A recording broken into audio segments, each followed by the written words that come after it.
Hello! Hi! Welcome to our channel. ఈరోజు వీడియోలో మనం అల్లం వెల్లుల్లి పేస్ట్ వాసన రాకుండా ఎక్కువ రోజులు ఎలా నిల్వ ఉంచుకోవాలో చూసేద్దాం రండి. ఈ వీడియోలో చూపిస్తున్నట్టుగా ఫస్ట్ ఒక కప్పు వెల్లుల్లిని తీసుకోండి. తర్వాత ఒక కప్పు అల్లం ముక్కలు బాగా శుభ్రంగా కడిగి ముక్కలుగా పైన చెక్కు తీసేసి ముక్కలుగా కట్ చేసుకున్నటువంటి ఒక కప్పు తీసుకోండి. ఆ తర్వాత 2 చెక్క బిర్యానీలో వేసుకుంటాం కదా, అవి చెక్క, 4 లవంగాలు వేసుకున్నామంటే ఎక్కువ రోజులు నిల్వ ఉన్నా కూడా స్మెల్ రాకుండా ఉంటుంది.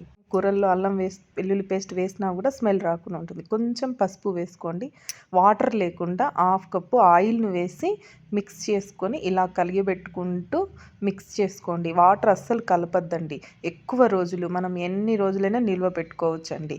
ప్లాస్టిక్ బాటిల్స్ అలా కాకుండా ఇలా గాజు వాటిలో నిల్వ పెట్టుకోండి. ఎక్కువ రోజులు మనకు స్టోర్ చేసుకోవచ్చు. మనం కర్రీస్లో వేసినా కూడా అల్లం వెల్లుల్లి పేస్ట్ వేసాము అన్న స్మెల్ కూడా రాదండి. ఫ్రిడ్జ్లో స్టోర్ చేసుకోండి. 1 మంత్ 2 మంత్స్ అయినా ఉంటుంది.